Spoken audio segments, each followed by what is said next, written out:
Well, as people continue to come in, we're going to get going because there is a lot to talk about. Again, I just want to welcome everybody to our conversation here. It's just nice to be able to take some time to think about some of the monumental and important cases that have been coming out of the Supreme Court. As a congregation, we've been deeply engaged in civic engagement work through our Hineni campaign and through looking forward to what will be another big milestone for our country in 2025. We are joined for this conversation. Really want to thank you, Trevor Morrison, for joining us in this conversation. I'm going to read some of your bio. I can't read it all because if we did, we wouldn't be able to really dive into some of the topics, but it is incredible, incredible bio. And you have just been so menschy in being willing to take on and be a part of this conversation, and you're really friendship to the congregation and to the community mean a lot to us. So I'll read some of your bona fides, which is Trevor Morrison is the Eric M. and Lori B. Roth Professor of Law and Dean Emeritus at New York University School of Law. In his scholarly work, Trevor has published numerous books, chapters, and articles on a broad range of topics. He served as the Dean of NYU School of Law from 2013 to 2022, and previously served on the faculties of Columbia Law School and Cornell Law School. Trevor clerked for the Honorable Justice Ruth Bader Ginsburg and the Honorable Betty B. Fletcher of the U.S. Court of Appeals for the Ninth Circuit. He served in the U.S. Department of Justice and as an attorney advisor in Office of Legal Counsel. In addition, Trevor served as an associate counsel to President Barack Obama, later appointed by President Obama to serve on the Public Interest Declassification Board from 2016 to 2020. And in 2021, President Biden appointed Trevor to the Presidential Commission on the Supreme Court of the United States. Thank you for being with us tonight. It's my pleasure, Ari. Thanks for the invitation, and greetings to the central community, which overlaps greatly with the NYU law community. So I'm glad to be with you. Well, it was a consequential term. It used to be thought of that the Supreme Court would kind of, when they had a consequential term, take a bit of a break, and the next term would be a little bit less, would be more low key. We haven't really been seeing that as much from the court. Agreed. Yes. The hits keep coming, I suppose. Yeah. Okay. So the last time we had a conversation like this at Central Synagogue, we set it up because the court had, it looked like they were going to be making major moves on church-state separation. And so we teed up a conversation anticipating that it was going to maybe be a pretty rough term for those who believe that there ought to be a real strict separation between church and state. That was true in 2022. And we did, so we were looking ahead and we thought, oh, this could be another term where we see the further eroding of that wall of separation. And so there's a lot we could be talking about from this term. And don't worry, everybody who is part of this intimate conversation, all 168 of you, we see that you have lots of questions about things that don't have to do about church-state separation. But as a synagogue and as a Jewish community, this is where we're going to focus tonight. Church-state separation has, for the Jewish community, been an incredibly important bedrock principle. It's something that Jews, since the founding, have been looking to and pointing to as they sought to kind of eke out their place and their sense of belonging in America, and as a way to kind of enshrine their rights as a minority in this place. And we've really, as a community, been on the front lines and the vanguard of being a bolster to that separation. And so I'd say what we're seeing is worrisome. And I would love to tonight ask you to give us kind of, because there are some people on here I can see on the list, they're lawyers. There's some people who are not lawyers, and people are coming with a wide range of expertise, knowledge. Could you first give us like the 50,000-foot view of the history of where the law stood prior to the Roberts Court on the jurisprudence around church-state separation, some of the major principles and ideas, and then how, if it's, you think, fair to say, the Roberts Court has kind of unsettled that law? Sure. And I'll just kind of give everyone the outline. Then we'll talk about 3 cases that came up in this term. And then at the end of our conversation, hopefully a sense of maybe where we're going and what we might anticipate going forward and how we could maybe be a part of helping shape that. Does that sound good? Great. Yeah, it sounds great. Again, thanks to everybody for joining, and thank you for the invitation. And I know there were some questions in advance that had to do with things about the court and constitutional issues of the day that don't have to do with church state. And I'm happy to talk about them too, time permitting. But I understand we want to at least begin our focus on church state law and what the Supreme Court has been up to in this space in recent years and what developed this year. So let's pull way back for a second. What does the Constitution have to say about any of this? The United States Constitution, anyway. We're talking about the First Amendment to the Constitution, not part of the literal original Constitution, but part of the Bill of Rights adopted just a few years after the adoption of the original Constitution. And the first part of the First Amendment contains what we call the religion clauses. And there are two. This is the text. Congress shall make no law respecting an establishment of religion or prohibiting the free exercise thereof. So in that phrase that I just read, there are really two clauses. The one talking about an establishment of religion is what we call the Establishment Clause, which stands for the proposition of separating church and state, or at least so we have thought.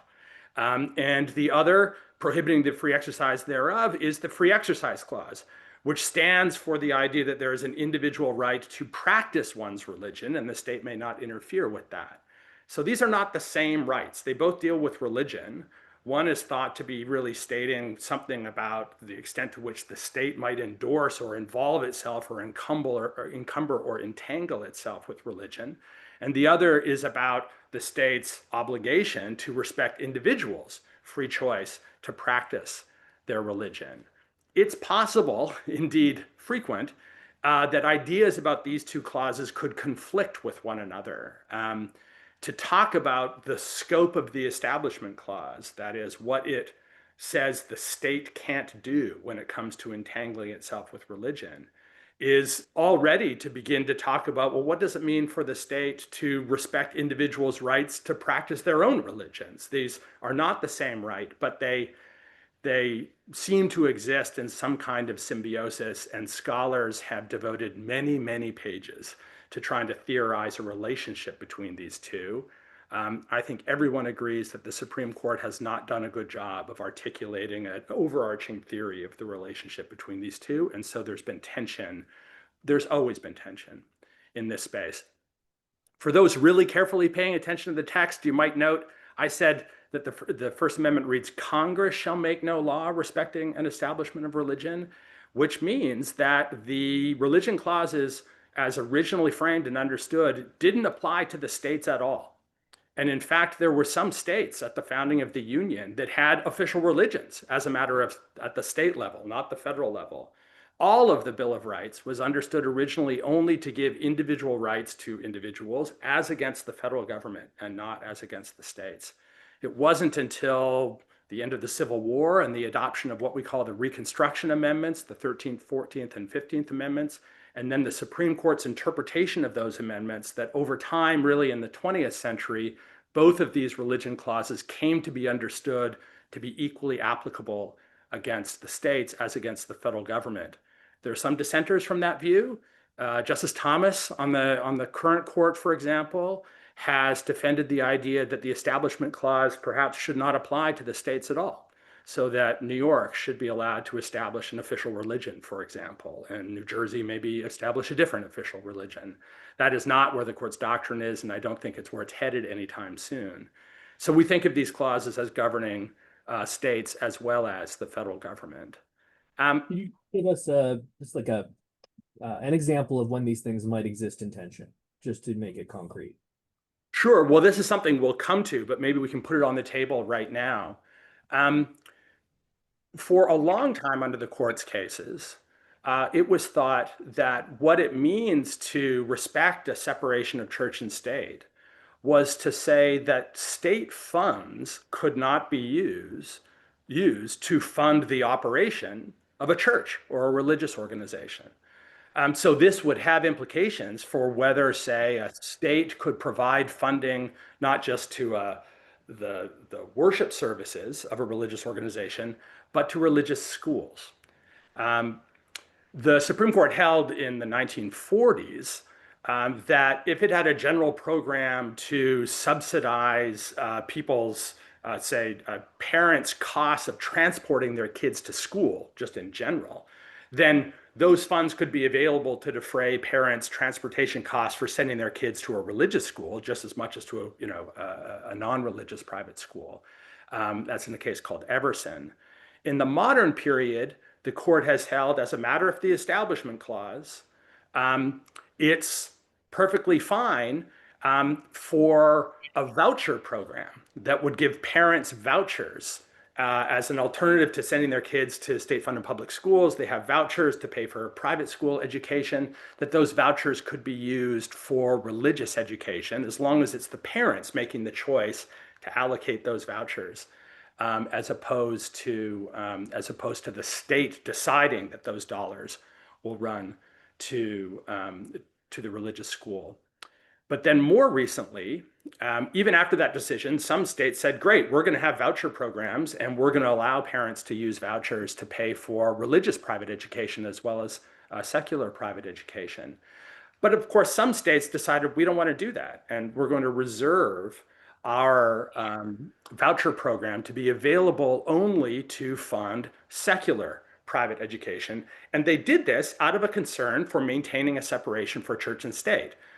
That, where does the federal government get its dollars from? It gets them from taxpayers, and that taxpayer funds ought not to be available to subsidize private religious observance by members of the polity broadly.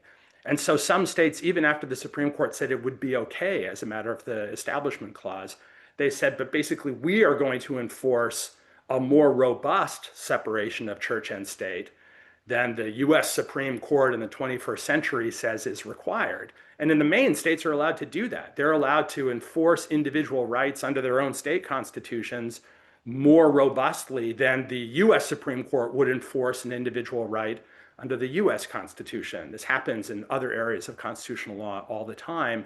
Rights can be enforced more robustly at the state level. But then just a couple of terms ago, in an opinion by Chief Justice Roberts, the court held that Maine violated not the Establishment Clause, but the Free Exercise Clause by refusing to make its voucher program, its school voucher program, available for use by parents who wanted to send their kids to religious schools. So now we say the Establishment Clause permits states to do this, to allow vouchers to be used for religious education, but we wouldn't have said the Establishment Clause requires that. We would say states could maintain a greater separation.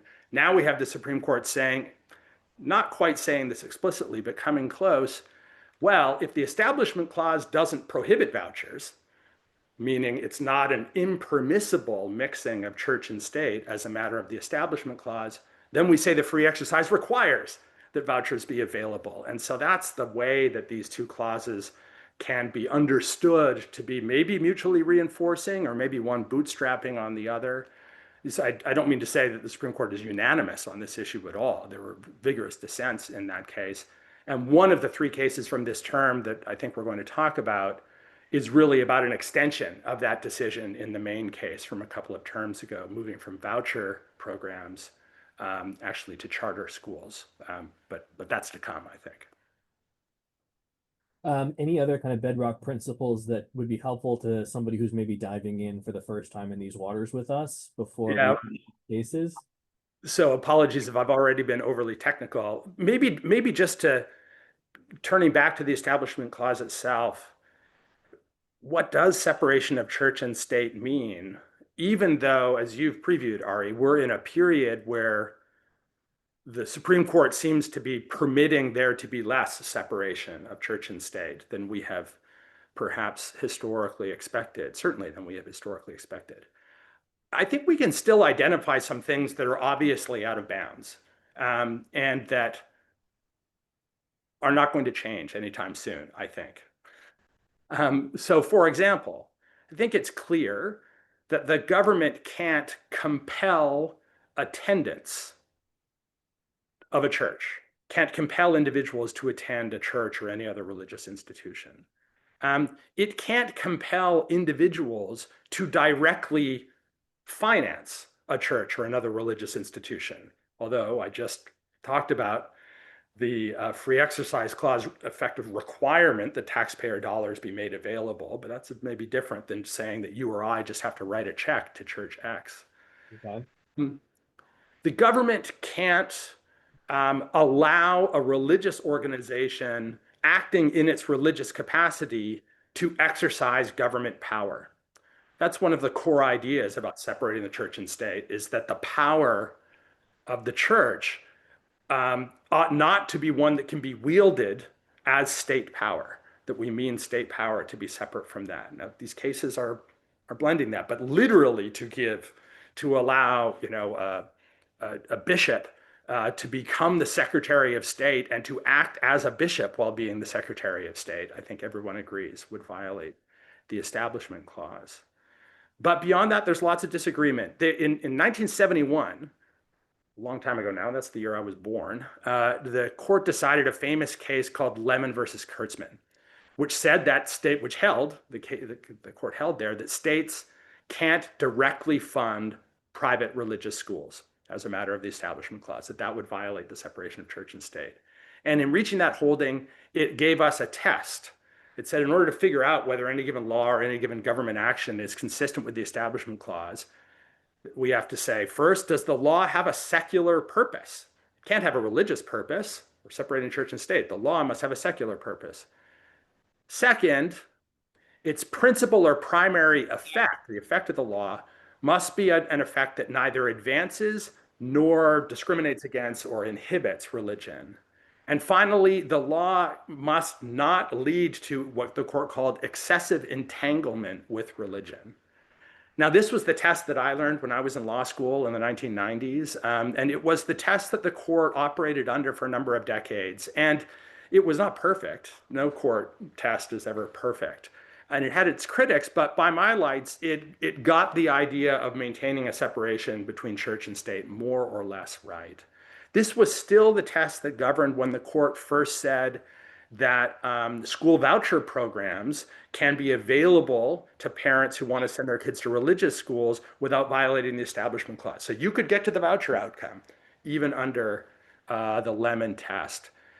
But the court has basically buried the Lemon test. It hasn't said the words Lemon versus Kurtzman hereby is overruled, but an opinion by Justice Alito a couple of terms ago, he said that the Lemon test had been abrogated. The court has said you should look to other tests, and it's basically moved away from this. In particular, it's moved away from thinking that entanglement of the state and religion is a particular problem. And so we have this idea of a separation of church and state, which the court hasn't renounced. But we have issues that the mere fact that they are live issues today reflects how far we've come in the evolution or devolution of the court's thinking. So maybe that tees up the cases that were on the court's docket this year. And maybe just to drill down, Yeah. tests are useful because they allow lower courts to apply doctrine without having these things to come back up to SCOTUS, to the Supreme Court for more refinement. Is that kind of an accurate way to describe it? Very well stated like a lawyer in hiding. No, that's exactly right. I mean, if every case is just going to come back to the Supreme Court, then the 9 of them presumably will decide what they're going to do. But the role of the court in some large way is not just to resolve the individual cases before it, but to give the country and all of the institutions within our legal system an understanding of how they should be doing their jobs, because hundreds of thousands and millions of cases exist a year, and the Supreme Court decides these days about 60 cases a year. So that test was the test that all the lower courts were using for decades and decades, and the Supreme Court has recently basically told lower courts you shouldn't use that test anymore. And did they give us a new test? Well, it depends who you ask. The court in general has oriented itself towards a history and tradition analysis that asks whether the given law in question is the sort, if it implicates an individual right, is the sort of law that's always been around? And if so, well, then we might endorse it. If not, then we think it's a new and problematic intrusion on the constitutional right in question. One of the cases that we're going to talk about that came from this term is not strictly speaking an establishment clause case, it's a free exercise case. But it involves education in public schools. And the idea that we would have to test the constitutionality of, say, curricular decisions that public schools make today by asking whether those decisions have always been made by public schools in a country where where the idea of public schools is largely a 20th century idea, at least in terms of the centrality of public schools to public life, is a difficult idea to justify, at least by my lights. But actually, I think maybe the even sort of fairer answer is exactly what will replace Lemon versus Kurtzman is part of the history that's still being written. Well, let's get to the cases then, because we've kind of skirted to several of them in our opening. Is there a place you would like to start? Because there's three cases we're going to talk about. We're going to talk about Catholic Charities Bureau versus Wisconsin Labor and Industry Review Commission, Oklahoma Statewide Charter School Board versus Drummond, and probably the one that maybe people have been paying attention to the court they would have heard of is Mahmood v. Taylor. Why don't we take them up in that order for lack of any better way to do it? Okay, so I feel like I have a captive audience for a constitutional law class in the middle of the summer. This is quite something. So the Catholic Charities case is an interesting case. So this case, one way to organize these cases is to think about which of the two religion clauses is the court deciding the case under. Catholic Charities is decided as an establishment clause case. And as you and I have been observing, the trend over the last decade at least, but really longer than that, has been for the court to read the establishment clause more narrowly. That is, the court is finding fewer and fewer things to violate the establishment clause. To put it yet another way, it is saying that the required separation between church and state is less than, say, what the Lemon test would have required in its heyday. So given that, this case, the Catholic Charities Bureau case, is an interesting case because this is a case where a unanimous court finds a violation of the establishment clause. So what was Wisconsin doing that the court found to be in violation of the establishment clause? So there was a Wisconsin law that exempted nonprofit organizations from having to pay unemployment compensation tax. So they didn't have to pay this tax. It was an exemption from a state tax if those nonprofits were operated primarily for religious purposes, and if they were operated, supervised, controlled, or principally supported by a church or a convention or association of churches. And so Catholic Charities Bureau and several of its sort of related entities sought this exemption, not wanting to have to pay this tax in connection with various of their employees. But the Wisconsin Supreme Court said you're not eligible for this exemption because what you, Catholic Charities, are doing is actually providing services that are not truly religious in nature. You're not just providing these charitable services to Catholics. You're not proselytizing to the people you're serving. And so therefore, you're not really the kind of religion that is intended to receive this exemption from this state tax.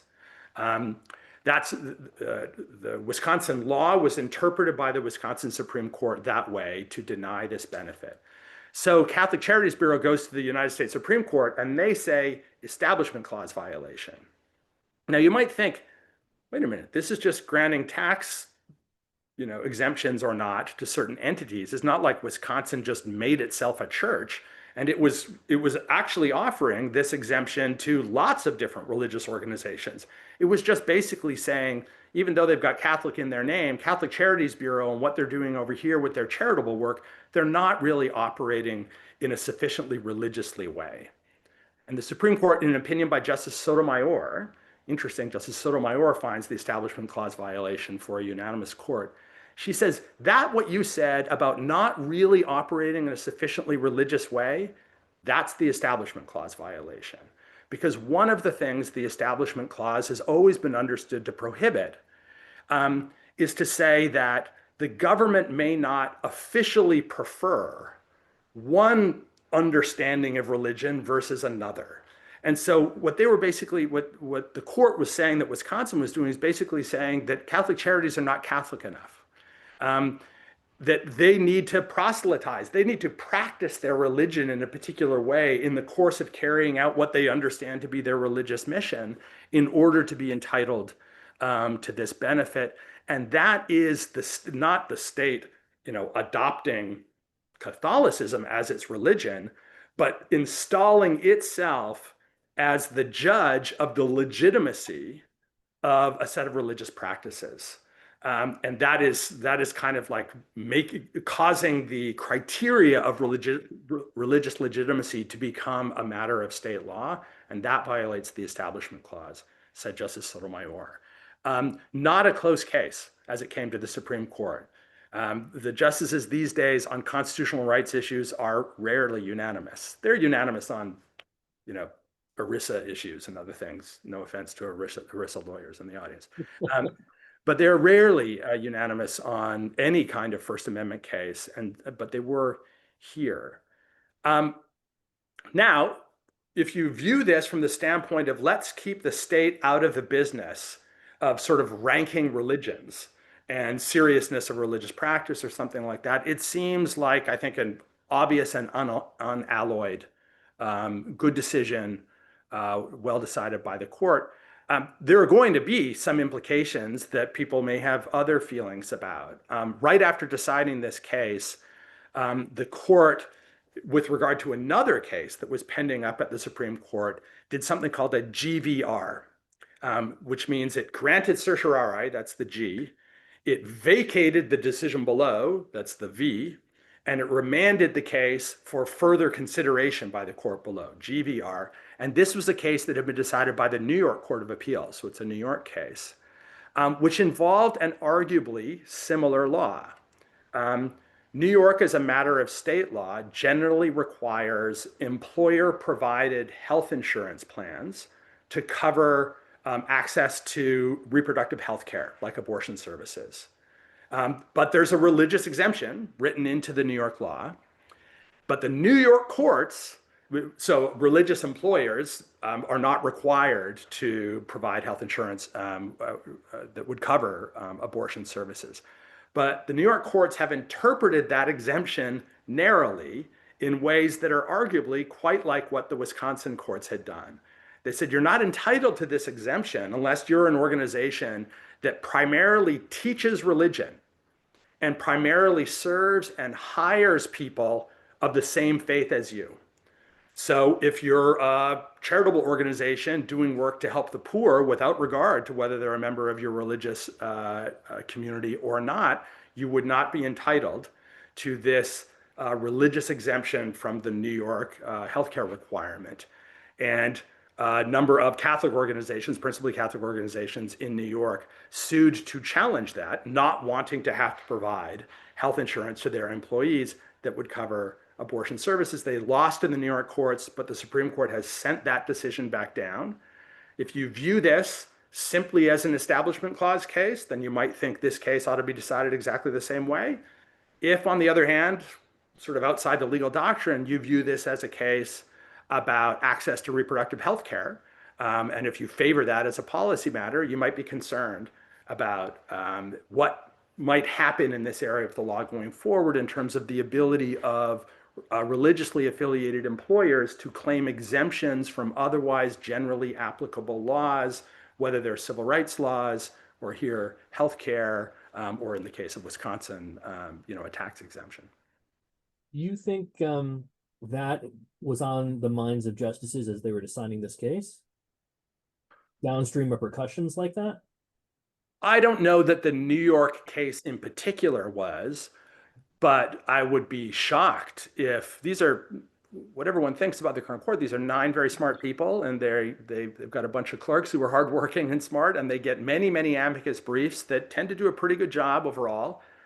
well, I don't know, some chunk of amicus briefs filed at the court are largely useless to the court in terms of helping them actually decide cases, but a number are very, very good in drawing out implications and trying to get the court to see the larger picture. I would be very surprised if any of the 9 didn't realize that this case can be situated on the one hand as about protecting religions from official state criteria for what they need to satisfy in order to receive state benefits of one kind or another, but in a larger sense are also really about the boundaries of the kinds of organizations that will be able to cite their religious practices as a basis for an exemption from, say, equality mandates in state law.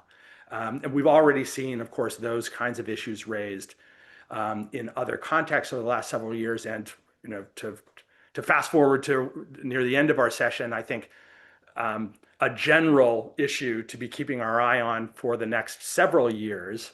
I'm not sure whether there's anything on the court's docket for next year yet on this, but it's undoubtedly coming. It's more consideration of the relationship between religious conscience on the one hand and civil rights mandates on the other.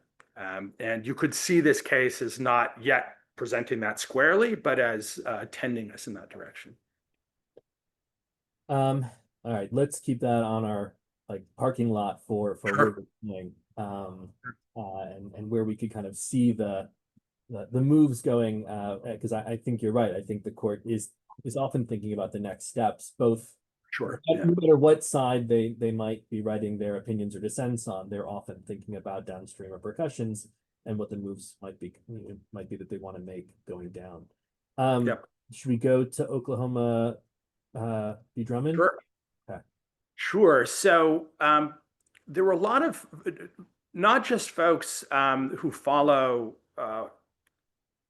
sort of law and religion issues, but people just who follow the Supreme Court generally, who follow constitutional law generally, who would have said that this was one of, if not the most important cases on the court's docket this year. As it came to the court, it had many people paying a great deal of attention to it. It's a very interesting case. I'll talk about some facts, and then I'm going to back up and kind of, hopefully in a way that's not too redundant, just repeat some of the background I mentioned before to situate the issue in the case. But really responding quite directly to some of the decisions involving voucher programs and the like that I mentioned earlier, the most recent of which was in 2022. Responding to those developments at the Supreme Court, the Roman Catholic Archdiocese of Oklahoma City and of Tulsa applied to Oklahoma's virtual charter school board. So it has a charter school system, and it includes within that the idea of virtual charter school. So all of the instruction is being done remotely by Zoom or comparable means. And they made an application to that school board to open and operate what would be the St. Isidore of Seville Catholic Virtual School within the Oklahoma State charter school program. St. Isidore, I'm told, is the patron saint of the internet. And so that's maybe part of why that was chosen, since it's going to be a virtual charter school. And if it were granted, if St. Isidore is granted this license basically to operate this public charter school, it would be the first non-secular school to be part of a public school system in the United States. That's one way to think about it. That if you think of charter schools as a part of a public school system, though with specific mandates and different kinds of governance structures, they are still under the authority of the public school system in a way that is, some would say, different in kind from the level of state regulation that exists for, say, just private schools. If you think of them that way, then St. Isidore would be the first religious school to be part of a public school system in the United States, at least since the disestablishment of religion across all states, which I think was complete by 1833. And they not only would be overseen, but also receive public funding. Absolutely. They would be entirely public. Well, I don't know if they would have a capacity to receive some private donations. I'm sure that's I'm sure that fact is in the record in the case. I don't know it, but they would be principally funded publicly as charter schools are principally. Um, so there was interesting political developments within Oklahoma. The board to which they applied for this permission initially denied it, but then the responsible officials in Oklahoma replaced some people on that board, and then it was granted. But the Oklahoma Supreme Court said, actually, no, this is unconstitutional for two reasons. One, we think it violates the Establishment Clause of the United States Constitution. We think this is an impermissible violation of the principle of separating church and state. You're literally going to have a charter school that is part of the public school system in Oklahoma being a religious school. But we also think, even if we're wrong about that, even if we're wrong about whether it violates the Establishment Clause, we think our Oklahoma state constitution insists on even more robust separation of church and state than maybe the Supreme Court thinks the United States Constitution insists upon. And so this also violates the Oklahoma state constitution. Again, in other areas of constitutional law, you see this kind of thing all the time. In a criminal case, for example, a defendant could think that the government had introduced evidence against them at trial that had been obtained as a result of an unconstitutional search. In that circumstance, the defendant would often argue, this search was in violation of my rights under the Fourth Amendment to the Constitution, but also it violated my rights under the state constitution. And even if they're wrong about the federal constitutional violation, if they're right about the state constitutional violation, they win. That's what it means for there to be state constitutions and federal constitutions that don't have to mean the same thing. And so here, even though the Supreme Court of the United States is reading the Establishment Clause more and more narrowly, with the exception of that Catholic Charities case I just talked about, you might have thought, I thought, that the Oklahoma state constitution provides a basis for Oklahoma to say that it can't fund a religious school as part of its public school system. The argument as it came to the Supreme Court of the United States was not about the Establishment Clause as a matter of federal constitutional law. It was about the Free Exercise Clause. The claim was that if you're going to let groups petition the state for licenses effectively to operate charter schools, then if you deny a religious group the ability to apply, you are discriminating against that religious group just because it's religious. You're not saying they don't know math well enough. You're just saying you're religious, therefore you're not entitled to that. And the lawyers for St. Isidore's argued that that amounts to a burdening of religion that violates the Free Exercise Clause. So that was the issue. Remember what we said before, and this is the review I'll just mention. 2002, the Supreme Court holds that there's no Establishment Clause problem with the government letting parents use school vouchers to send their kids to private schools. The government's not operating the religious school in this case. The parents are using a voucher. No Establishment Clause problem. A state like Maine says, well, it might not violate the Establishment Clause, but we still think it's a bad idea to use vouchers for religious schools. And so they said in Maine, parents aren't allowed to use vouchers for to send their kids to religious schools. And in 2022, 20 years after the initial voucher decision, the Supreme Court, in a majority opinion by Chief Justice Roberts, says it violates the Free Exercise Clause to discriminate against parents who want to use vouchers to send their kids to religious schools. So we've flipped this from an Establishment Clause issue over to free exercise issue. We've said vouchers are okay under the Establishment Clause, and now we say the ability to use them to send kids to religious schools is actually constitutionally required as a matter of free exercise. And now in comes, so if vouchers are required that way, how about charter schools? Even though charter schools, some would say, are themselves public schools. That's a big issue. If there's separation of church and state at all, how could it be that public schools can be religiously affiliated? But of course, St. Isidore's argued, well, we're not really a public school. We're chartered by the state, but we're a charter school. We're separate. And a lot of the fight as the case was argued in front of the Supreme Court of the United States, was over that, which you might think of as not really a legal question. It's more of a factual question. Like, what really is St. Isidore's? Well, at the time the case was argued, St. Isidore's is at all. It hasn't opened yet. It's all future tense. And because of how the case came to the court, there was very little factual development around some of these questions. There was a lot of uncertainty about, well, how should we think about it? The lawyer defending the Oklahoma Supreme Court's decision was emphasizing this is a public school. Whatever St. Isidore's calls itself, it's seeking a charter to be able to operate as a public school. And so it can't be that the free exercise clause guarantees them an ability to do this, because it would violate the Establishment Clause to do this. And so it was a case about the relationship between those two. I thought in oral arguments, Justice Kagan made a very interesting point, which was that essentially Oklahoma can't give out charters to everyone for public to create charter schools, and it will actually put states in the position of having to choose who gets a charter and who doesn't, which would essentially be putting them in a position of choosing what religions and what religious practices or which religious communities get state funding and which don't, which seems a pretty dangerous place for the state to be. I completely agree. She made that point, which was great.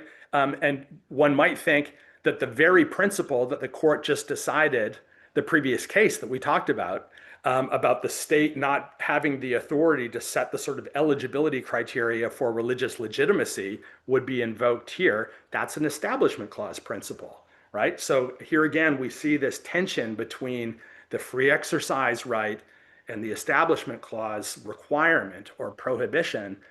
The other thing that Justice Kagan noted is that it's surely not going to be, random which religious communities are granted charters to operate charter schools and which not. It's going to be a matter of who has political power in what state. And so, majoritarian mainline religions are one thing, and more minoritarian religions are going to be in a very different position, because, why would we think that they're going to be granted that similar leeway? And shouldn't we be concerned about that, about embroiling the state in judging religious legitimacy, and then in who the likely winners and losers are in that fight, were it to come to pass? I'm just trying to keep an eye on time. I want to get us to what was, I think, in some cases, the more talked about case. But this was an interesting. Just speed through this. Yeah.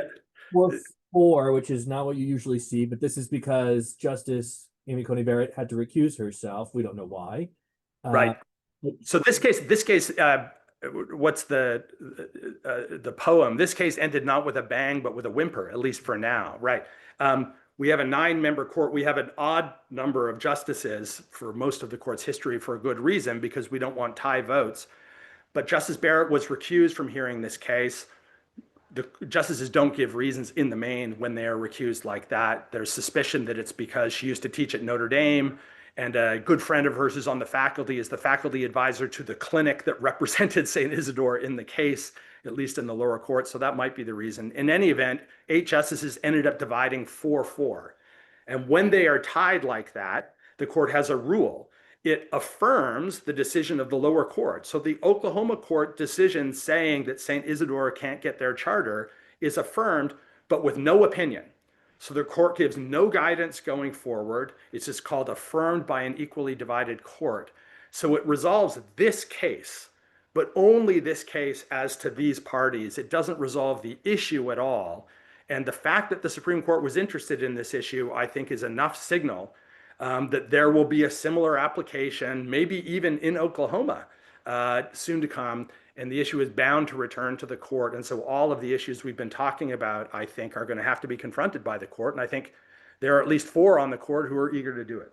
We can very quickly maybe go through a question that's come in. And I'll just, again, say, if you want to ask questions as we're going, feel free to put them in there's a question feature that you can ask at the bottom of your screen. It says Q&A. But one question is, how is Justice Amy Coney Barrett essentially like a swing vote that we can count on and think of as somebody who's moderating over time? My sense, right, would be that it's pretty early days for her, and in where it's really mattered, we haven't seen her really as much of a swing vote, but pretty firmly in the conservative majority on the biggest cases where it's mattered. But I'm curious to hear what you think. Yeah, that's interesting. I think those are kind of two things. Is she likely to be a swing vote, and is she likely to be moderate? Um, Moderate might be one of those things that you judge only in relative terms. And there are at least some issues that really matter in the court where I think I would place her sort of in the political middle of the court. That's a bit of a crude way to put it, but maybe that works. The methodological middle of the court, maybe on at least some issues. But I'm not sure that as an absolute matter, that would lead me to call her moderate. I think at almost any point in the court's history, Amy Coney Barrett would be either the most conservative or tied for the most conservative justice on the court. So this is a commentary on how the court overall has shifted, that we're even thinking of her in these terms. I will say, not in the religion area, but in the presidential immunity case from last term, for example, she wrote what I thought was an exceptionally thoughtful opinion, rightly, in my view, recognizing that there is such a thing as presidential immunity, but it's very limited. And she was prepared to identify principles that limited it. And she was prepared to talk about how she would apply those principles in at least some aspects of that case to give guidance to what presidential immunity should and should not mean in the context of the still then pending criminal prosecution against then candidate Trump. I have said a couple of times in remarks about that case that I think the world would be really quite a bit better if that concurring opinion of hers had been a majority opinion for the court, rather than the quite terrible majority opinion written by the Chief Justice in that case. Having mentioned the Chief Justice, I think he's the other justice that people point to as being a kind of swing justice, but there are areas where that seems not to be the case. And I'm not sure about religion. He's written a number of the key decisions that have really kind of shrunk the Establishment Clause. In the Oklahoma case we've just been talking about, however, it seems most likely that he was the fourth vote who joined the three quote unquote liberals who would have upheld the Oklahoma Supreme Court's decision below. So if that is right, and we may never know whether that was right, but if it's right, then it means he was playing that kind of middle role in that case. And she may too going forward. But I think one can't really figure that out in a general way. You probably have got to go issue by issue. And I don't know that I would place lots of chips in favor of the bet that she'll be a middle issue on the religion clauses. So maybe let's talk about Mahmood v. Taylor. Absolutely. So So this case involved the free exercise clause. And this is not a case where anyone would have thought it might have been thought of as an establishment clause case, unlike the charter school case. So this case is out of Montgomery County, Maryland. A group of parents of different religious affiliations, Muslim, Roman Catholic, and I think Ukrainian Orthodox, sued to challenge a policy of the education board there, a really set of curricular decisions that involved using certain kinds of storybooks for very young elementary age school children, where those storybooks were designed to teach a number of different lessons, but sometimes by means of characters who were LGBTQ plus.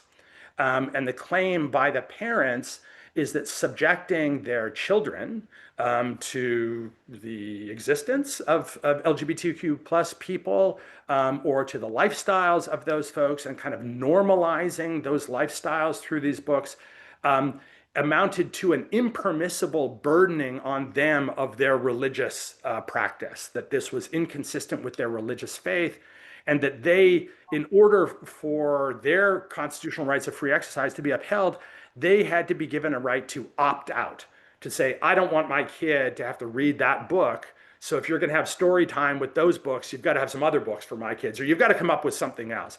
I don't claim that, to be clear, the parents were not claiming a right to dictate what it was their children would read during that period or what they would do. It's just that they could not be subjected to that. And they pointed to the fact that this same school district, like many across the country, did, of its own volition, have opt-out programs for certain other parts of their curriculum, in particular around sex education for older children.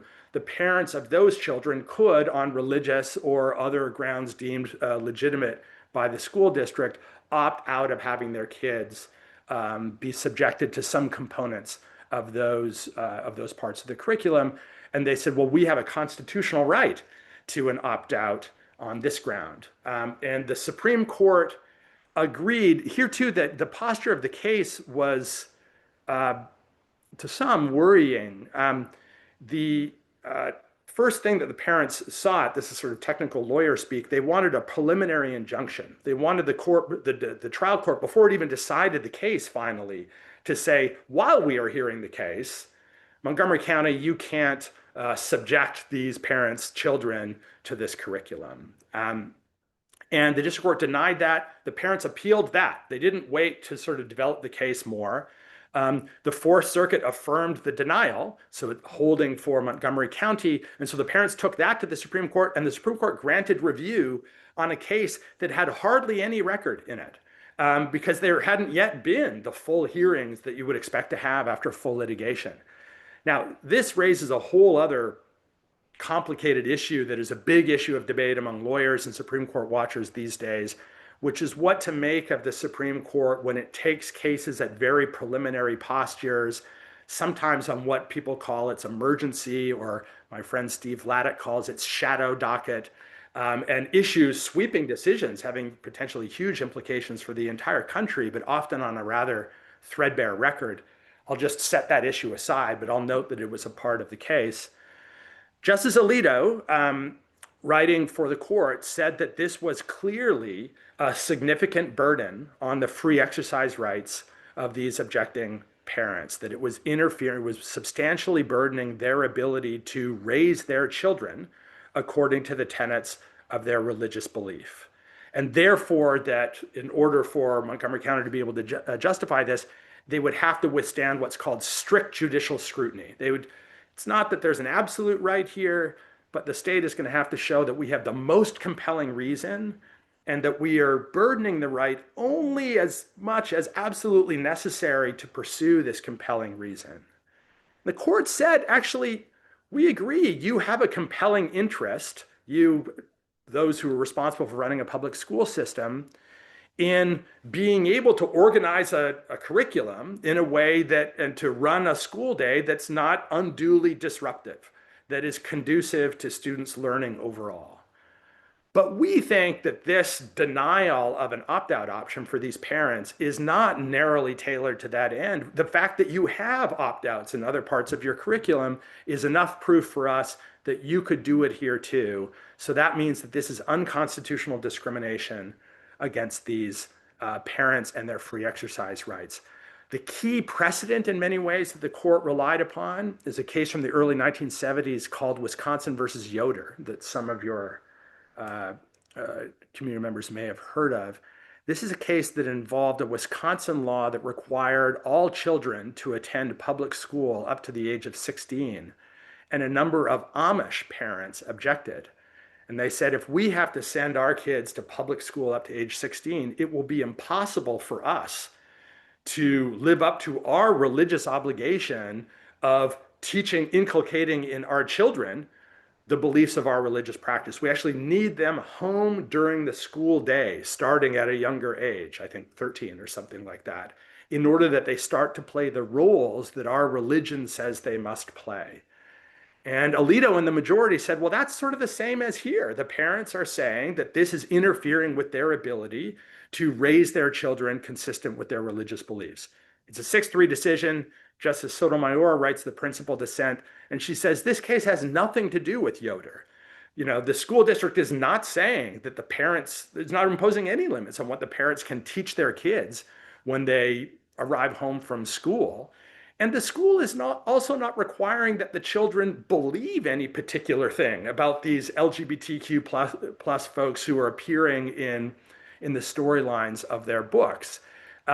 Whereas in Yoder, if the Amish parents are saying, we are physically incapable of living up to our religious beliefs if we don't have our children in our physical midst during this period during the day when they reach a certain age. Here, all the school is doing is trying to run a school and make curricular decisions. And Justice Sotomayor ends her dissent with saying that it's notable that the majority did not spend much effort trying to impose any kind of limit on its holding. And so it's at least susceptible to the reading that if a person invokes religious conscience, they have a kind of roving right to opt their kids out of whatever part of the curriculum of a public school they don't like. Suppose they say that their religion disapproves of women taking on roles in the public sphere. So can we, opt out? Is there a constitutional right to opt your children out of any part of a history curriculum that would talk about women Supreme Court justices, for example? The majority did not address that, much less provide a basis for understanding how its holding would not be extended that far. I will say my own personal view, which is not really what I'm here to proselytize, is I think it's easy to sympathize with, and I do sympathize with, the views of parents who think, God, my young children are incredibly impressionable and I would like to have a say here. And there actually is a process for having a say through the school board and to voice concerns, and maybe even in that way for the school board to take on board the views of parents and to shape curricula accordingly. But I do worry.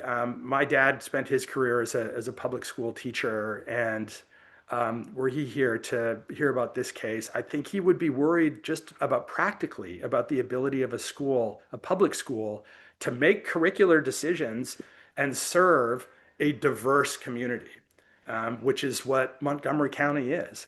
It's what the school boards, the public schools in New York City are.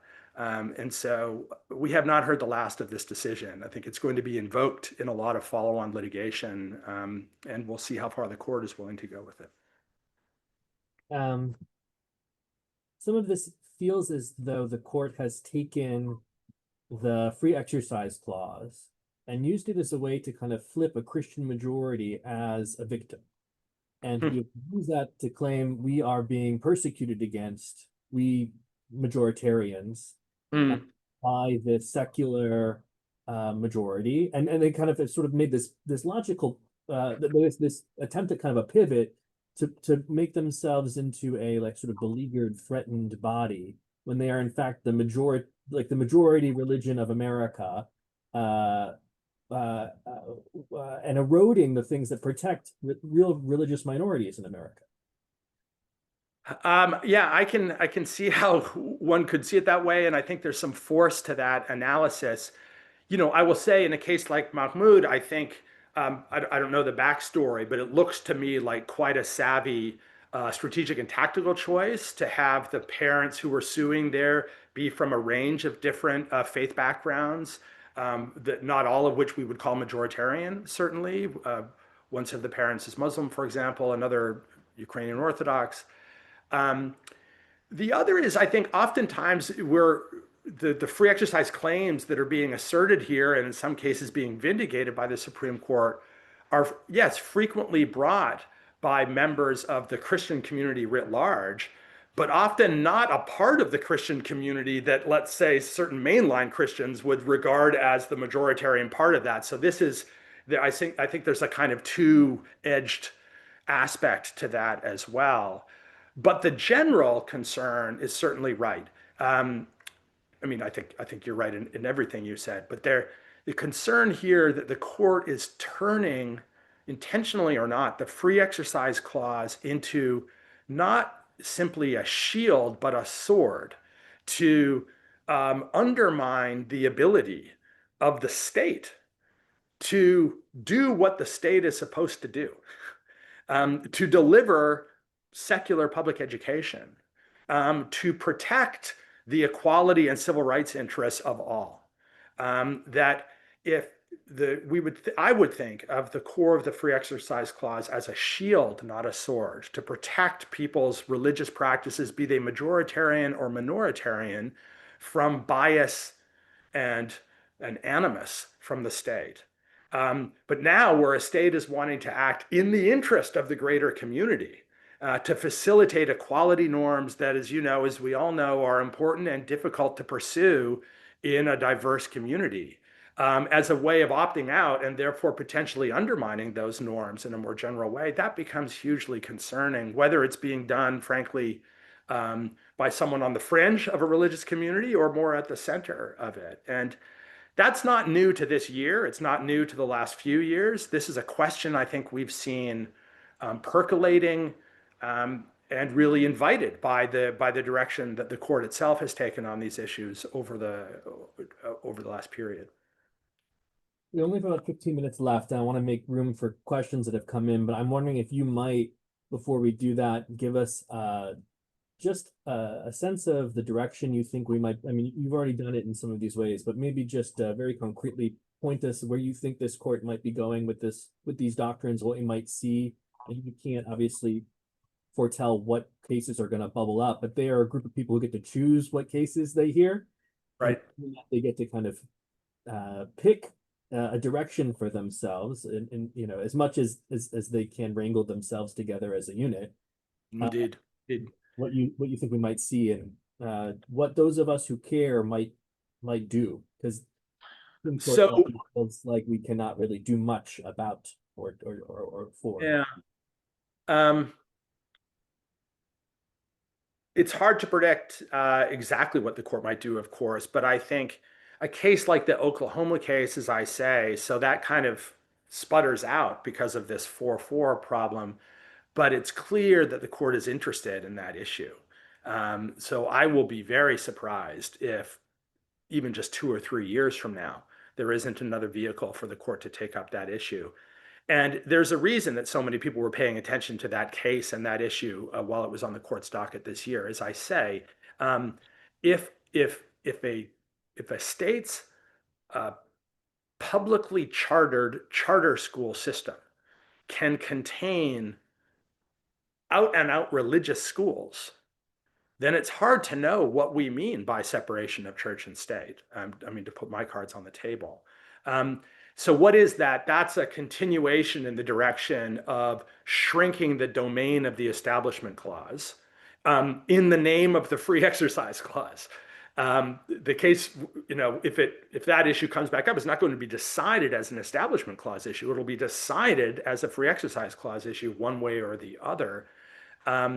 That's a big deal. The mere fact that we're on the free exercise side of the ledger and not the establishment side of the ledger is a big deal. And so I think we can expect to see more of that. I think generalize the Mahmood opt-out idea to just state action more broadly, whether it's a requirement of employment, as I say, sort of state civil rights laws and the like, the extent of one's ability to use free exercise claims as an ability to opt out of laws of general applicability is clearly growing. And I'll just note a point of contrast here. It was Justice Scalia, Antonin Scalia, in the mid-1980s, who wrote a case called Employment Division versus Smith, which is nominally still good law today and was discussed by the majority and the dissent in the Mahmood case.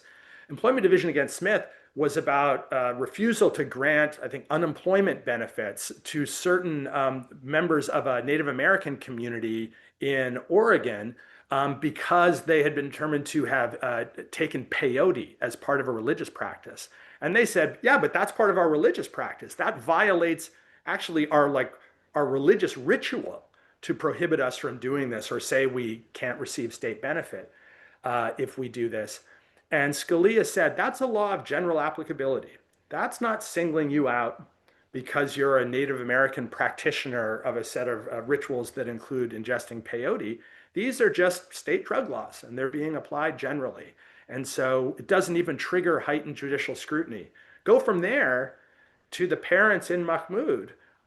They don't have to send their kids to public school. They could opt out in a different way and send them to a religious school. They send them to a public school and they say that law of general applicability, which says here's the reading curriculum, we just want to opt out of that. We want an exemption. And the court says, you got it. And so I think we should expect to see more parties in more contexts seeking to use the free exercise clause as a way to gain exemptions from otherwise applicable laws and rules throughout our society. Some of that is terrifying to me. Um, uh, if if is there anything to be done for those of us who are on the establishment clause side of the ledger rather than the free exercise clause, side of the ledger?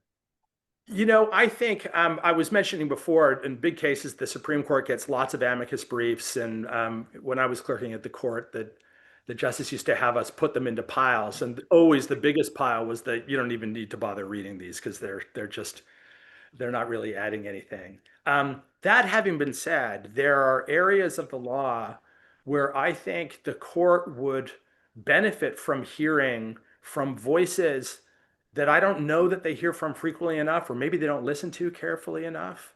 So having a religious community um, argue as a matter of law for why the Establishment Clause ought to be understood in a more Lemon versus Kurtzman, more robust way, in a way that's more concerned about entanglements between church and state, in a way that thinks that even before we get to the notion of a free exercise right to have a religiously established charter school, we should be worried about an Establishment Clause prohibition on allowing the state to establish a religious school as part of its public school system.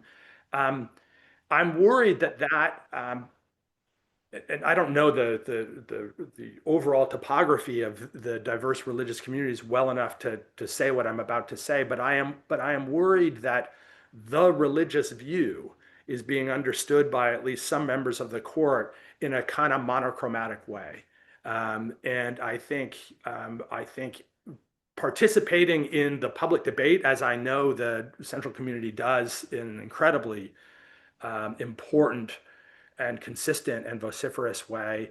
I don't mean to say, politicized way. I mean to say, from a standpoint of principle and the history and tradition of this country that matters to faith communities like yours, is a part of the picture that seems to be getting less and less attention.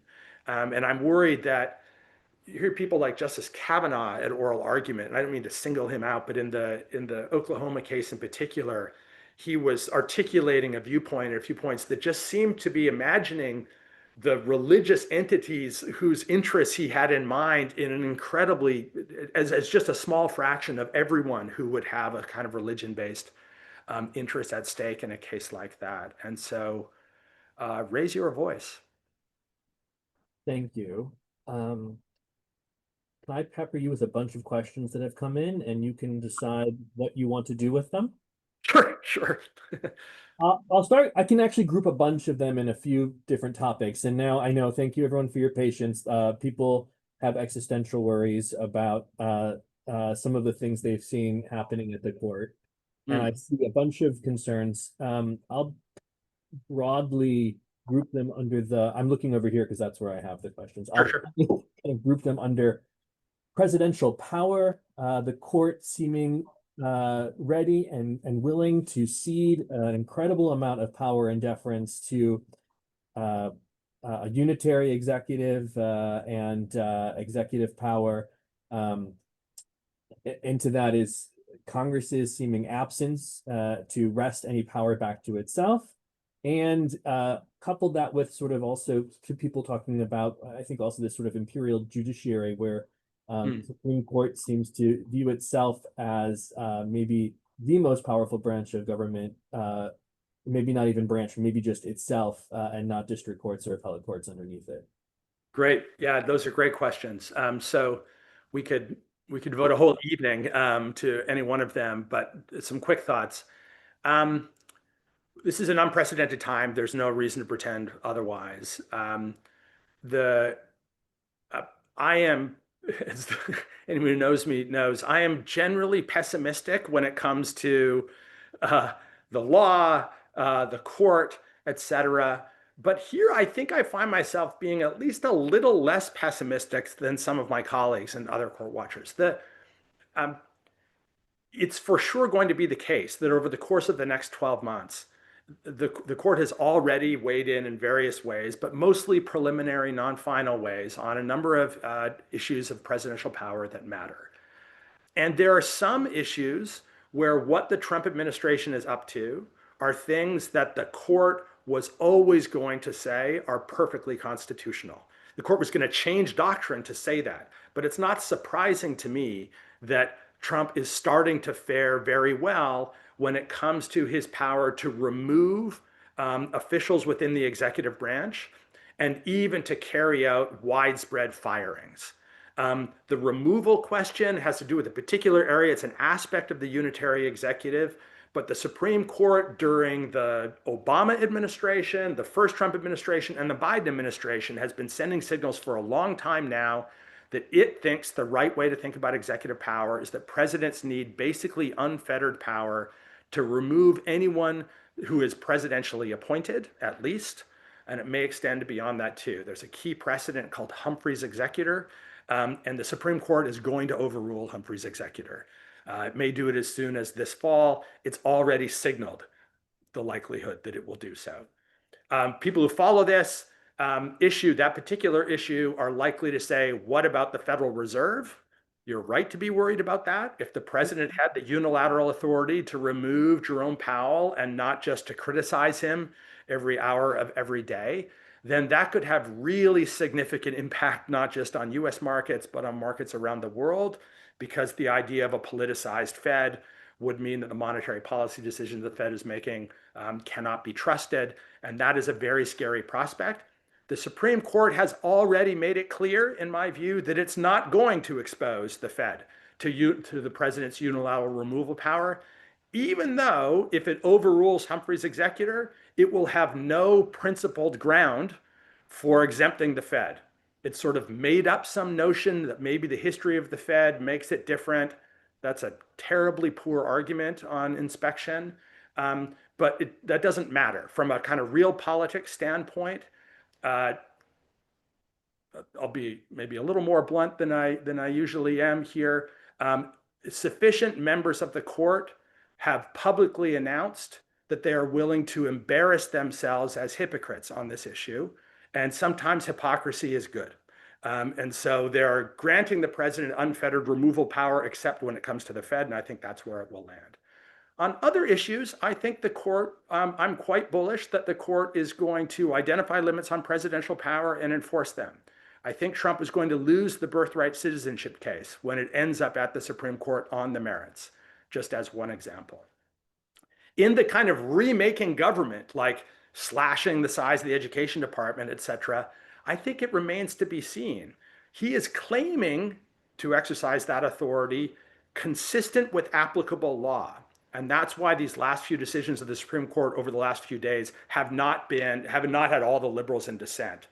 There've been a couple little dissents, but by and large, they've gone along because the nature of the argument at this point is we can reduce the size of the education department or the State Department consistent with the laws that Congress has passed. Maybe they'll persuade the courts that they're right about that, maybe not. In immigration, his ability to use the Alien Enemies Act to just circumvent all procedural due process, et cetera, I think is highly suspect. I don't have a strong feeling about where that's going to land, but the court has already pushed back a little. Abrego Garcia is back in the United States in large part because of the court's intervention there, even if it was less than I would have hoped for or some others might have. I mentioned birthright citizenship. There's this incredibly technical issue of nationwide or universal injunctions. But Ari, you're so right, and this may have been the case you had in mind. The effect of that decision was basically district courts are going to be much more limited in their ability to grant nationwide relief, basically freezing the government nationwide just in one case brought by one plaintiff.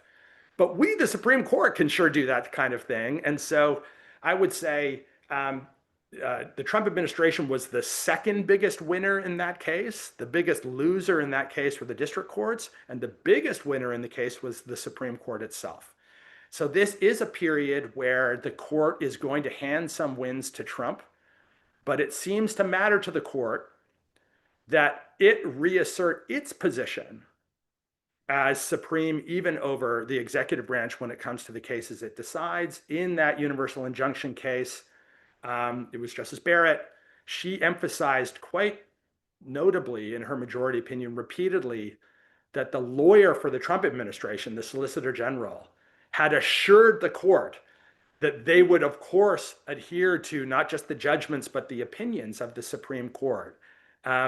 It's weird that the Supreme Court even felt the need to say that. But that they said it, I think, was signaling that they will go to great lengths to ensure that the Trump administration adheres to their rulings. Now, at the end of the day, the Supreme Court doesn't have its own police force to enforce its, actually, they do have a little police force for their building, but they don't have a police force to enforce their judgments.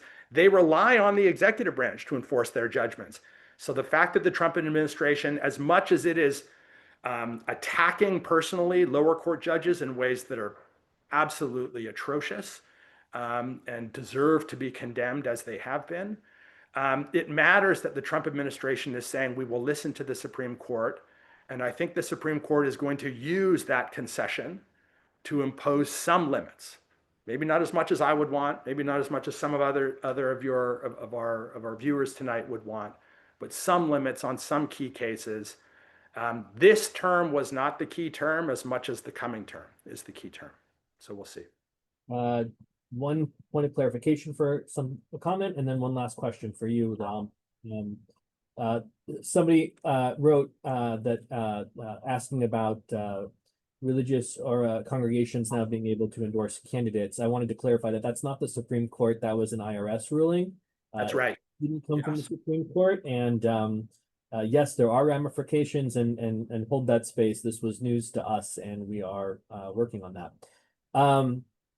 If we're looking ahead to next term, what should we, as people who care about our democracy and our country, be looking to follow, or look, what are some of the things that we might already be teeing up in our minds to watch for?